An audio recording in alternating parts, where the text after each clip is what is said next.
सोचिए आप सुबह उठते हो, अपना पोर्टफोलियो ओपन करते हो और कुछ अजीब सा दिखाई देता है। कल तक आपके पास किसी कंपनी के 100 शेयर थे, आज आपके पोर्टफोलियो में 200 शेयर दिख रहे हैं। या फिर अचानक स्टॉक का प्राइस 5% गिर गया बिना किसी नेगेटिव न्यूज के। या शायद कंपनी आपको ऑफर करती है कि वो आपके शेयर्स हायर प्राइस पर वापस खरीदना चाहती है। पहली नजर में ये सब थोड़ा कंफ्यूजिंग लग सकता है। क्या कंपनी की वैल्यू गिर गई है? क्या बिजनेस में कुछ प्रॉब्लम आ गई है? ज्यादातर केसेस में ऐसा कुछ भी गलत नहीं हुआ होता। आप जो देख रहे हो उसे कॉर्पोरेट एक्शन कहते हैं। कॉर्पोरेट एक्शंस वो डिसीजंस होते हैं जो कंपनी लेती है और जो डायरेक्टली शेयर होल्डर्स और स्टॉक प्राइस को अफेक्ट कर सकते हैं। इसके बारे में जानना इसलिए जरूरी है क्योंकि ये कुछ चेंजेस ला सकते हैं, जैसे आपके नंबर ऑफ शेयर्स में, स्टॉक प्राइसेस में और कभी-कभी आपकी इन्वेस्टमेंट्स के स्ट्रक्चर में भी। तो बेसिक्स ऑफ स्टॉक मार्केट के एपिसोड 7 में हम 5 इंपॉर्टेंट कॉर्पोरेट एक्शन समझेंगे जो हर इन्वेस्टर को पता होने चाहिए। सबसे पहले बात करते हैं डिविडेंड की। जब कोई कंपनी प्रॉफिट अर्न करती है तो उसके पास 2 ऑप्शंस होते हैं। या तो वो प्रॉफिट को बिजनेस में री इन्वेस्ट करे ताकि कंपनी और ग्रो करे, या फिर उस प्रॉफिट का कुछ हिस्सा शेयर होल्डर्स के साथ शेयर करे। जब कंपनी अपने शेयर होल्डर्स को प्रॉफिट का कुछ हिस्सा देती है उसे ही डिविडेंड कहते हैं।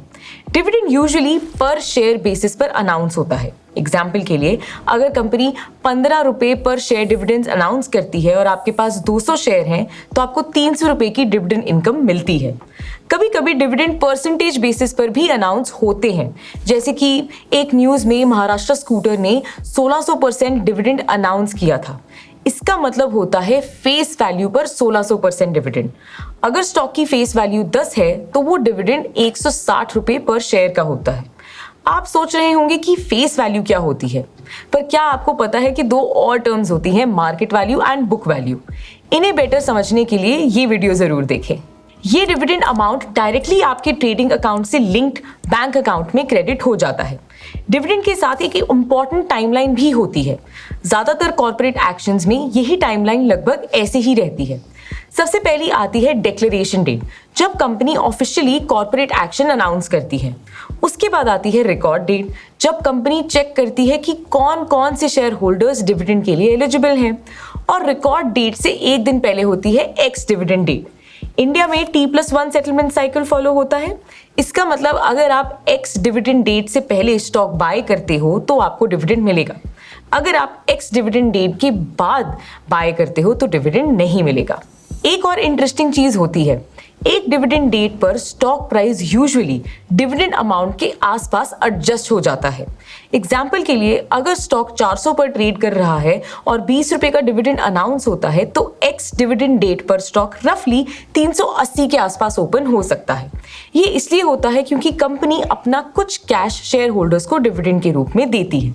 लेकिन जैसे ही डिविडेंड में कैश दिया जाता है वैसे ही अगले कॉर्पोरेट एक्शन में कैश की जगह एडिशनल शेयर्स दिए जाते हैं। अब बात करते हैं बोनस इशू की। बोनस इशू में कंपनी शेयर होल्डर्स को फ्री एडिशनल शेयर्स देती है। यहाँ कंपनी कैश डिस्ट्रीब्यूट करने की बजाय अपने रिजर्व्स को शेयर्स में कन्वर्ट करके इन्वेस्टर्स को दे देती है। बोनस शेयर्स एक स्पेसिफिक रेशो में इशू होते हैं। एग्जाम्पल के लिए, 1:1 बोनस इशू का मतलब है कि आपके हर एक शेयर पर आपको 1 शेयर एक्स्ट्रा मिलेगा। मान लीजिए आपके पास 100 शेयर है और उनका प्राइस 75 रुपीज पर शेयर है। टोटल इन्वेस्टमेंट वैल्यू आपकी 7500 हो गई। अब कंपनी जब 1:1 बोनस इशू अनाउंस करती है तो बोनस के बाद अब आपके पास 200 शेयर हो जाएंगे, लेकिन शेयर का प्राइस रफली आधा हो जाएगा, 37.5। तो इन्वेस्टमेंट वैल्यू सेम ही रहेगी। आपके पास शेयर्स ज्यादा हो गए लेकिन टोटल इन्वेस्टमेंट वैल्यू सेम रही। इसे आप केक के एग्जाम्पल से समझ सकते हो। केक का साइज सेम रहता है, बस स्लाइसेस ज्यादा हो जाते हैं। कंपनीज अक्सर बोनस इशू तब देती है जब स्टॉक प्राइस बहुत ज्यादा बढ़ गया हो। इससे शेयर प्राइस थोड़ा अफोर्डेबल हो जाता है और ट्रेडिंग एक्टिविटी इंप्रूव हो सकती है। लेकिन बोनस इशू के अलावा एक और तरीका है जिससे नंबर ऑफ शेयर्स एंड उसके प्राइस को एडजस्ट किया जा सकता है और इसे कहते हैं स्टॉक स्प्लिट। स्टॉक स्प्लिट भी शेयर्स की नंबर को बढ़ाता है और प्राइस को रिड्यूस करता है, लेकिन इसका मैकेनिज्म बोनस इशू से थोड़ा डिफरेंट होता है। स्टॉक स्प्लिट में शेयर की फेस वैल्यू चेंज होती है। मान लीजिए किसी कंपनी के शेयर का प्राइस 1500 है और फेस वैल्यू 10 है और अगर कंपनी 1:5 का स्टॉक स्प्लिट अनाउंस करती है, इसका मतलब है हर एक शेयर 5 शेयर्स में स्प्लिट हो जाएगा। स्प्लिट के बाद आपकी फेस वैल्यू गिरकर 2 रह जाएगी, शेयर की क्वांटिटी 5 टाइम्स बढ़ जाएगी और जो मार्केट का प्राइस है वो रफली 300 हो जाएगा। अगर आपके पास पहले 20 शेयर थे 1500 के प्राइस पर तो इन्वेस्टमेंट वैल्यू थी 30,000, लेकिन स्प्लिट के बाद अब आपके पास 100 शेयर्स हो जाएंगे, प्राइस अप्रोक्सीमेटली 300 रुपए हो जाएगा, लेकिन फिर भी आपकी टोटल वैल्यू 30,000 ही रहेगी।